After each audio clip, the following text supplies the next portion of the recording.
Sejumlah sepeda motor berjatuhan ditabrak minibus di Jalan Raya Citayam, Depok, Jawa Barat. Namun mobil terus melaju dan baru berhenti setelah menabrak tembok. Warga pun geram dan langsung mendatangi mobil sementara sopirnya bertahan di dalam. Ini mabuk apa-apain? Iya, lu keluar. Mobil lu keluar. Lu keluar. Ia akhirnya tak berkutik dan menjadi sasaran amuk warga. Bawa.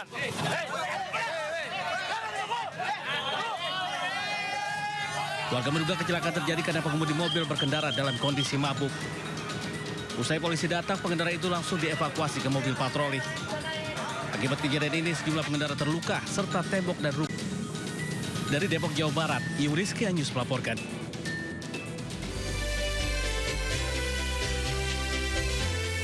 Selamat siang pemirsa, Indosiar kembali hadir menemani aktivitas Anda. Bersama saya Vina Munawar, berikut berita pilihan siang ini.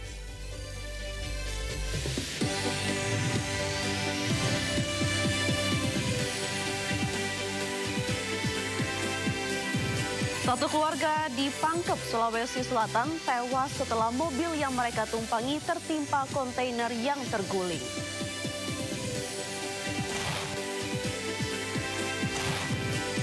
Untuk mencegah banjir, puluhan rumah di bantaran Kali Ciliwung, Jakarta dibongkar.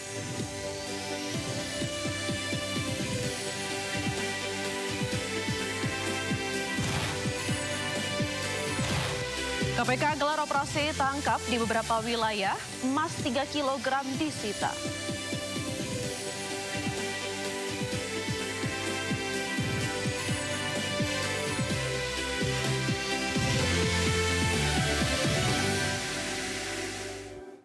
Kita ke informasi pertama pemirsa, benar-benar menyayat hati satu keluarga di Sulawesi Selatan harus kehilangan nyawa dalam sekejap setelah mobil yang mereka tumpangi tertimpa truk yang terguling. Proses evakuasinya pun berlangsung dramatis karena posisi kendaraan terjepit parah.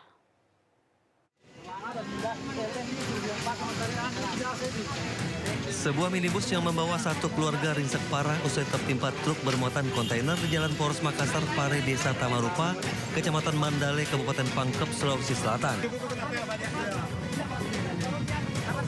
Proses evakuasi berlangsung dramatis lantaran kelima korban terjepit badan mobil yang tertimpa kontainer.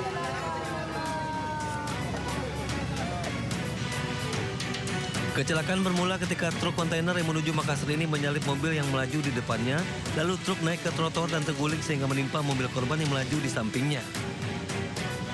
Akibat kejadian ini, 3 orang meninggal dunia yang merupakan seorang ayah serta 2 anaknya yang berusia 7 tahun dan 5 tahun.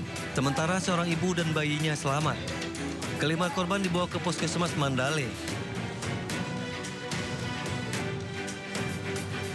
Untuk penyelidikan sementara, mobil dump truck diduga menghindari mobil Brio sehingga naik ke median jalan sehingga oleng menimpa mobil Brio yang berada di sisi kirinya. Untuk korban sendiri di mobil Brio ada 5 orang. Pengemudi truk telah diamankan dan polisi masih menyelidiki penyebab pasti kecelakaan. Akibat kecelakaan, arus lalu lintas sempat mengalami kemacetan sejauh 1,5 km. Dari Kabupaten Pangkep, Sulawesi Selatan, Udin Syahrudin, iNews melaporkan. Ikut prihatin melihat kejadian di Dermaga Sofifi ini, Kota Tidore, Maluku Utara. Bayangkan saja, sebuah truk bermuatan 10 ton tiba-tiba jatuh terperosok ke laut saat proses turun dari kapal feri KMP Permata Lestari. Dan berikut informasinya. Tanggung jawab kapal, tanggung jawab. Tanggung jawab orang ambil barang-barang. Tanggung jawab.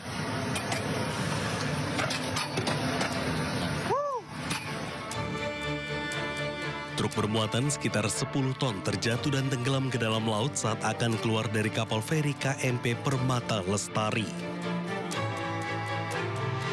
Insiden tersebut disebabkan patahnya ramdor atau pintu kapal yang berfungsi sebagai jembatan penghubung antara dek kapal dan dermaga.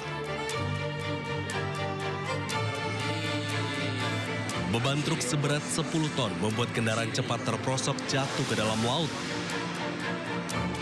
Truk milik ekspedisi Sinar Alwa rencananya akan melanjutkan perjalanan menuju Lelilev, Halmahera Tengah.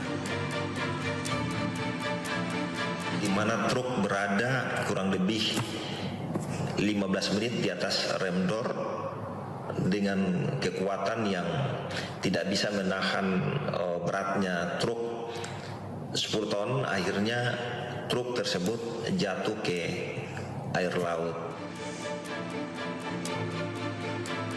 Beruntung, sopir truk yang terjebak di dalam kendaraan berhasil menyelamatkan diri. Insiden ini tidak menimbulkan korban jiwa.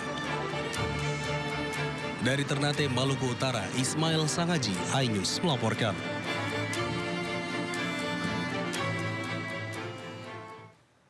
Pemirsa, bukannya tenang cari ikan, suasana di Pelabuhan Pasuruan, Jawa Timur malah memanas setelah sejumlah perahu nelayan hangus dibakar orang tak dikenal.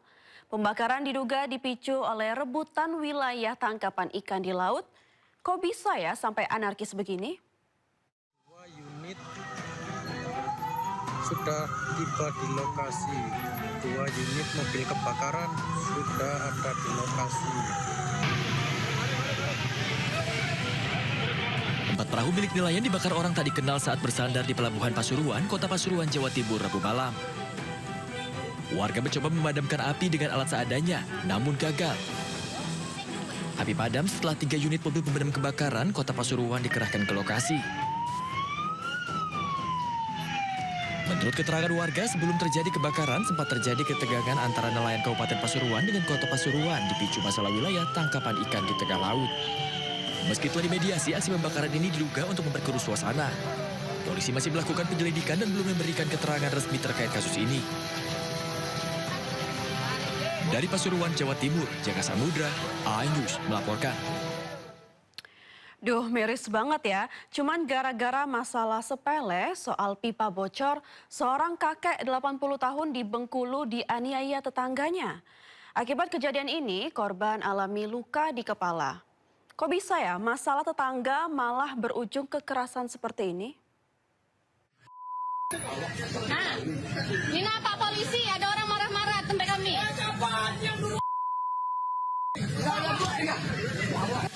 Keributan antar tetangga ini terjadi di Kelurahan Sumur Dewa, Kota Bengkulu. Dalam video amatir tersebut, keributan berujung tindak penganiayaan terhadap pemilik rumah yakni seorang kakek 80 tahun. Korban dipukul menggunakan batu di bagian kepala hingga harus mengalami 10 jahitan.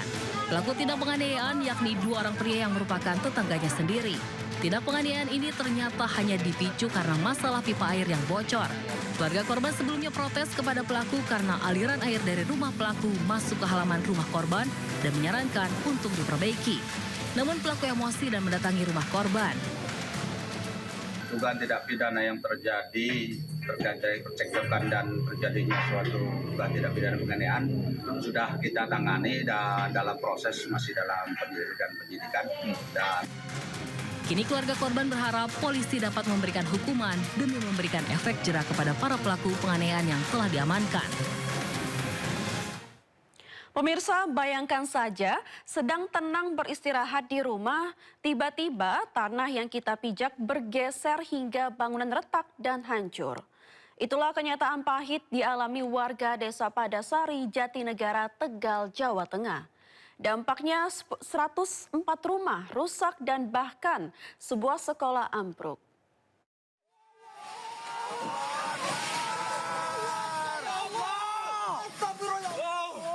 Detik-detik ambruknya sebuah bangunan SMA milik pondok pesantren di Desa Padasari, Kecamatan Jatinegara, Kabupaten Tegal, Jawa Tengah, terekam video amatir warga.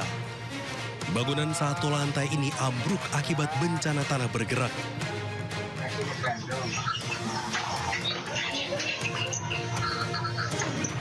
Rumah warga juga dilaporkan mengalami kerusakan berupa dinding roboh, lantai retak parah, hingga rumah menjadi miring.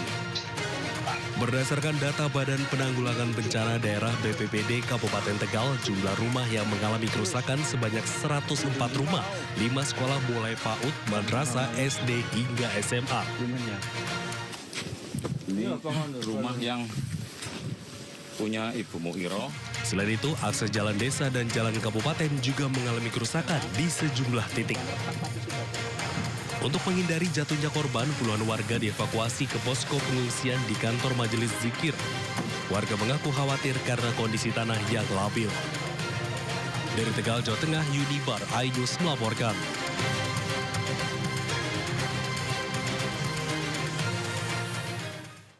Sekian lama dinanti, proyek normalisasi Kali Ciliwung di Jakarta Timur akhirnya kembali tancap gas. Sejak kemarin, suasana di bantaran kali berubah drastis karena puluhan rumah mulai dibongkar. Hal ini untuk memberi ruang bagi aliran sungai sebagai upaya atasi banjir Jakarta. Puluhan bangunan di bantaran Kali Ciliwung yang terletak di Jalan Taman Harapan, Kramat Jati, Jakarta Timur dibongkar petugas suku dinas sumber daya air. Pembongkaran bangunan dilakukan secara manual karena akses yang sempit.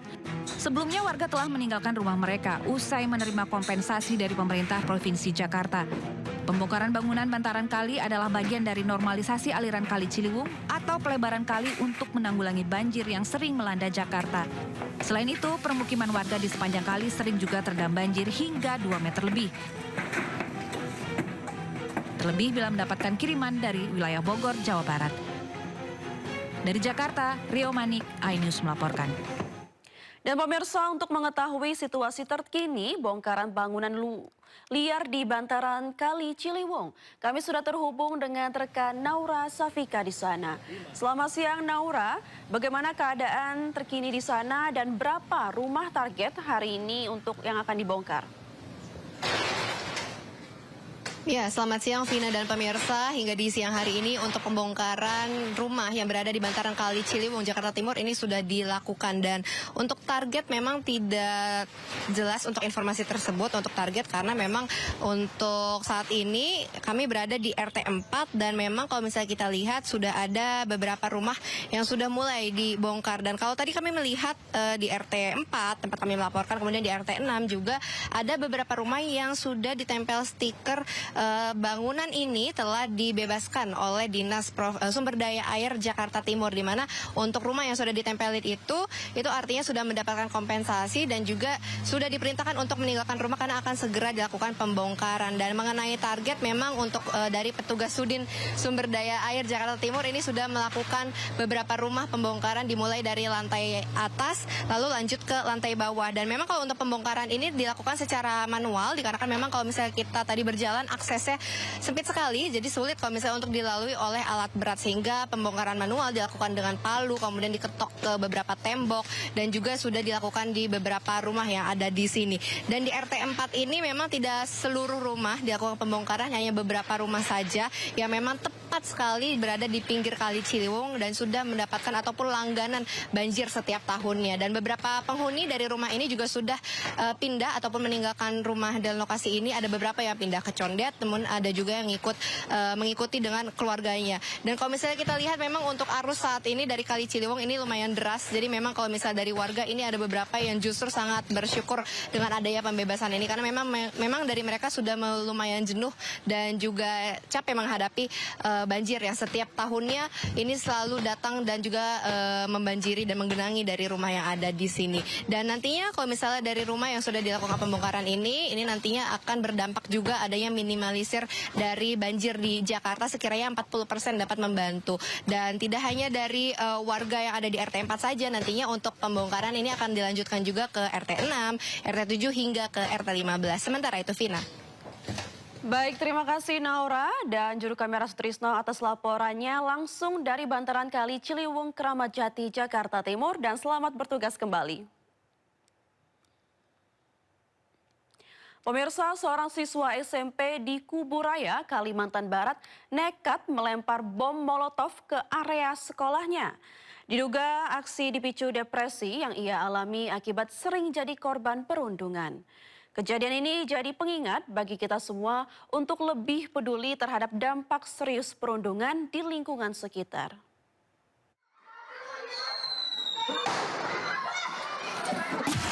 Video amatir merekam pelemparan benda yang diduga bom molotov di area salah satu SMP negeri di kawasan Kecamatan Sungai Raya, Kalimantan Barat. Kejadian berlangsung secara tiba-tiba saat aktivitas sekolah sedang berjalan. Menurut saksi, terduga pelaku yang merupakan siswa kelas 9 tiba-tiba melempar bom molotov ke area sekolah.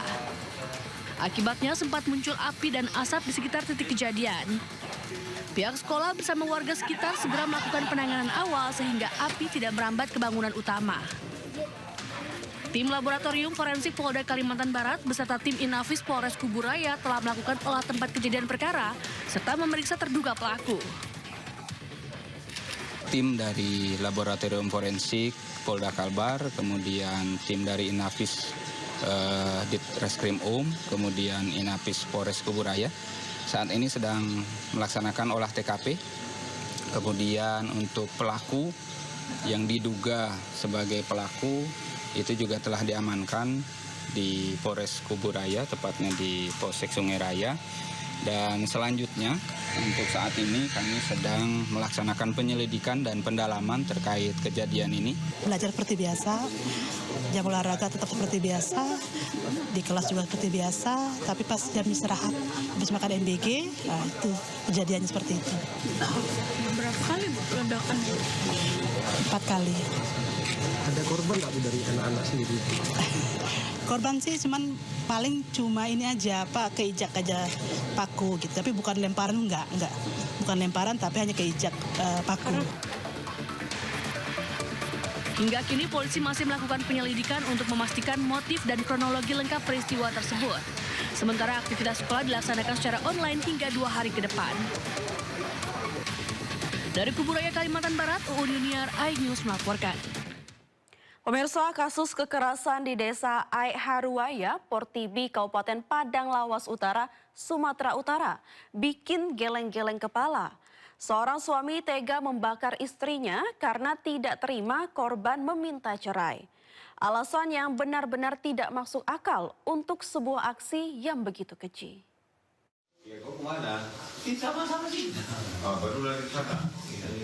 Peristiwa tersebut terjadi ketika pasangan suami istri terlibat pertengkaran rumah tangga.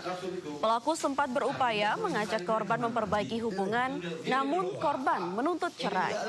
Korban diduga berselingkuh dengan pria lain. Tersulut emosi, pelaku tega membakar istrinya hingga mengalami luka bakar di sekujur tubuhnya.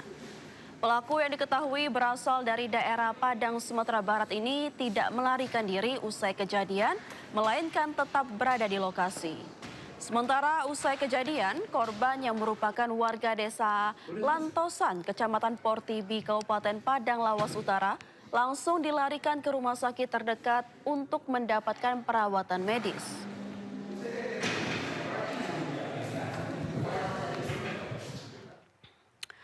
Pemirsa, sulit dipercaya ya, cuma karena konflik keluarga, seorang pemuda di Pati, Jawa Tengah tega membakar rumah orang tuanya sendiri. Gak cuma 1, tapi 2 rumah ludes terbakar sampai kerugiannya ratusan juta rupiah. Emosi sih boleh, tapi jangan sampai menghancurkan tempat bernaung keluarga sendiri.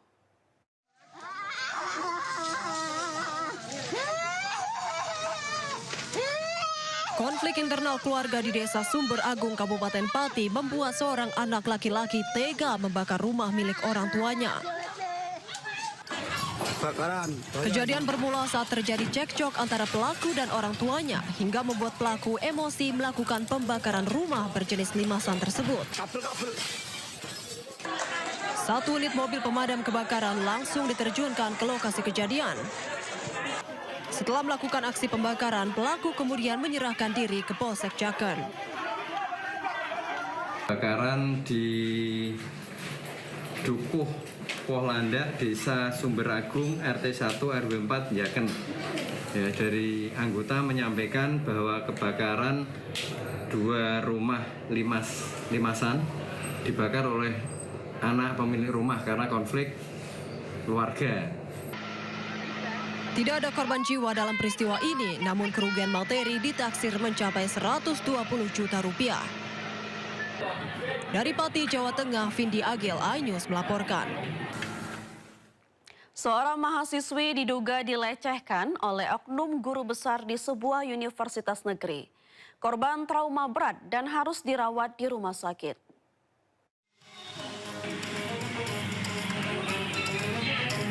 Kasus pelecehan yang dilakukan oleh oknum dosen berinisial Prof. E resmi dilaporkan ke Mapolres Palopo, Sulawesi Selatan.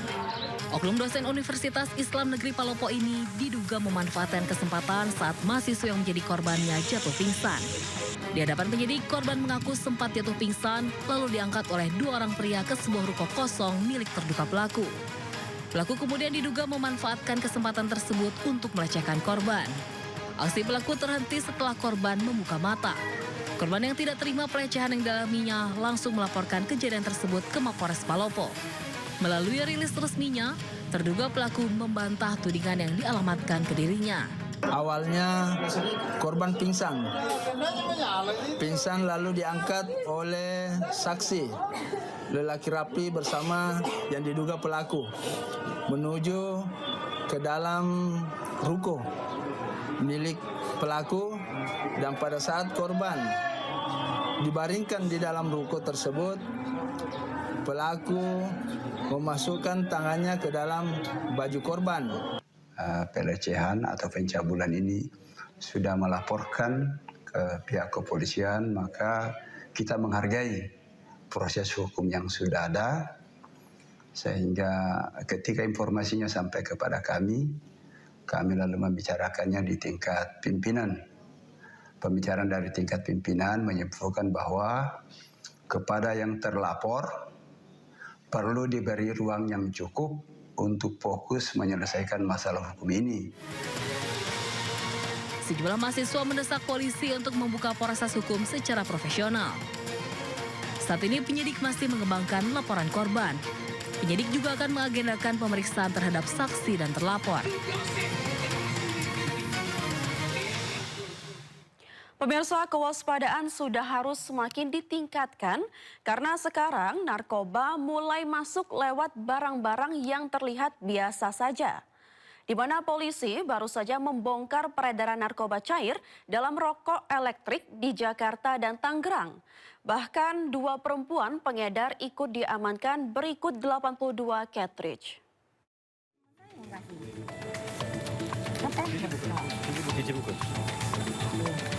Polisi bongkar kasus peredaran narkoba cair yang dimasukkan dalam rokok elektrik di Jakarta dan Tangerang. Dalam penggerebekan di sebuah apartemen di kawasan Jembatan Besi, Jakarta Barat, polisi menangkap 1 tersangka pengedar yang merupakan perempuan. Dari tangan tersangka S, petugas amankan 45 kartis berisi narkoba cair jenis etomidate. Setelah di Jakarta, petugas juga menggerebek kediaman tersangka lain di kawasan Cipondoh, Tangerang.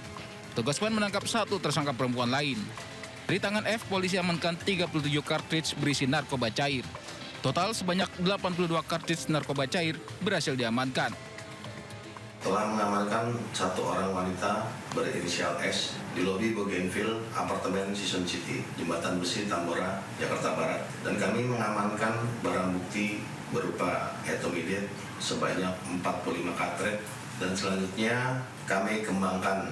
Selanjutnya pada hari Selasa tanggal 3 Februari sekitar pukul 02.00 WIB kami kembali dapat mengamankan 1 orang berinisial F di perumahan Green Lake, Klaster Eropa, Cipondoh, Tangerang. Dan kami kembali mendapatkan barang bukti etomidate sebanyak 37 kartridge.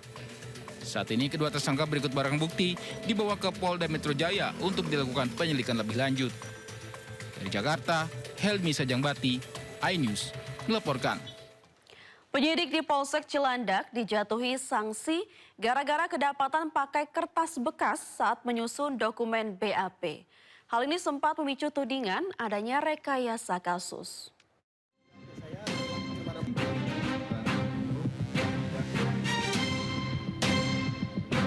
Bukan minyak, tapi kenapa di BAP saya terlampir barang-barang narkoba di BAP saya tadi? Ini kertas bekas ya, Bang? Bukan, salahnya saya nggak bisa kayak begitu. Polda Metro Jaya mendalami kasus viralnya rekayasa berita acara pidana atau BAP dalam penanganan kasus penganiayaan di Polsek Cilandak, Jakarta Selatan. Berdasarkan hasil pemeriksaan yang dilakukan Bid Propam Polda Metro Jaya terhadap penyidik Aibda PD, serta pemeriksaan rekaman CCTV di ruang penyidik, polisi menyatakan tidak ada rekayasa berita acara pemeriksaan dalam kasus tersebut. Menurut polisi, polemik tersebut hanya kesalahpahaman lantaran penyidik memakai kertas bekas pakai untuk mencetak BAP. Kendati demikian, penyidik Aibda berinisial PD tetap dijatuhi sanksi disiplin karena kelalaian administratif. Bahwa tidak ada terkait tentang rekayasa yang disampaikan oleh saudara IP di dalam unggahan video, tidak benar bahwa adanya rekayasa pengenaan pasal terkait tentang narkotika. Jadi teman-teman bisa melihat, ini kami buka secara transparan. Ini berita acara, semua halaman terkait tentang proses perkara. Sebelumnya rekaman video saat seorang saksi pelapor kasus penganiayaan melayangkan protes kepada dua penyidik di sentra pelayanan kepolisian Polsek Cilandak, Jakarta Selatan viral di media sosial. Saksi pelapor ini tidak terima adanya tambahan barang bukti narkotika. Perekam sekaligus saksi kasus penganiayaan ini menduga adanya rekayasa dalam berita acara pemeriksaan yang membuat dirinya protes. Atas kejadian ini, kedua penyidik Polsek Cilandak, Aibda berinisial PD dan Aibda berinisial S telah diperiksa Propam. Dari Jakarta, Rian Rizky Rosali, iNews melaporkan.